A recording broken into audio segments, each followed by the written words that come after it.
Well, a lot of growers say what we need is a great rain event, having used a lot of irrigation right now to get the peanuts going. Well, at the Southern Peanut Grower Conference in Panama City on the 24th and 25th of July, I had an opportunity to talk with some growers as well as Extension Service personnel about this year's crop. Overall, I would say, Jimmy, we have a good crop. We've got certain dryland areas that are very dry that has not had a rain basically since the 1st of June, maybe 2 or 3 tenths. But overall, I would say we have a good crop right now, but we still got a long way to go.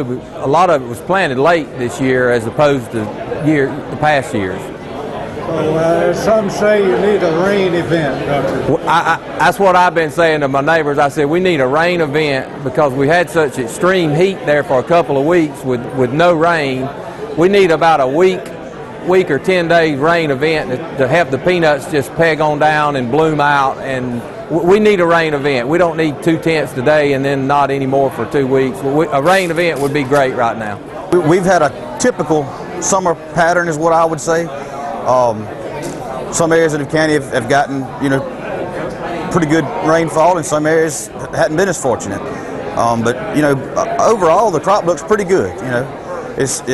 It's the time of year we need some rain. This the time of year that sets the crop, cotton and peanuts, and August needs to be wet. So we're not going to fuss about a rain, but overall the crop doesn't look bad in our area. Well, we have got several major pests in peanuts. As most of the peanut growers know, we've been 7 years in Georgia without a peanut entomologist, and over that time a lot of problems have kind of crept up that haven't been dealt with.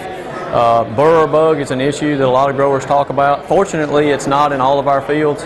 This year we're having a lot of trouble with lesser cornstalk borer, which is probably the most serious pest that we deal with in peanut. I've got a graduate student now who's working on developing some economic thresholds for a 3-cornered alfalfa hopper, another pest that has become a major problem for us in the last few years that we don't have any economic thresholds for. So we're busy. Right now we've got a lot of caterpillars in the peanuts. A lot of growers are treating peanuts. Last year was fairly quiet for caterpillars, but this year we've got some really heavy infestations in fields, and a lot of growers are having to make insecticide treatments now to control the foliage feeders. We've actually got a lot of good products for caterpillars right now, a lot of products that won't flare secondary pests like spider mites. It used to be that we were relying on broad spectrum chemistries that would kill all our beneficial insects, but now we've got things like the diamides, things like Prevathon and Belt that won't kill all the beneficials, and those are really helpful for us because they're really active on caterpillars but don't kill all the beneficial insects. Right now things have been kind of dry. We started out with a lot of good rains early on in the season, and the last 5 or 6 weeks we've had a lot of folks that have needed to irrigate because of not getting quite as much rain, but we have had some scattered showers, and the crop is looking pretty good. There's some areas where it has been dry and the crop is suffering a little bit, but we've had some good rains here and there. Our acreage is pretty close to the same as what it has been being.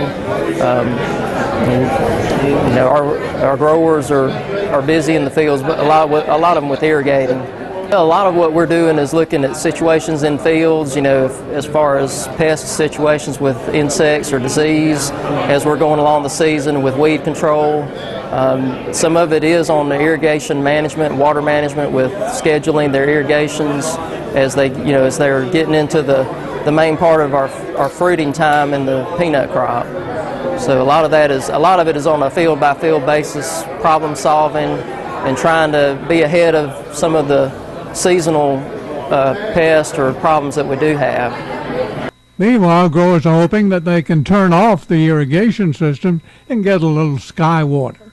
I'm Jimmy Lee reporting for the Southern Peanut Farmers Federation.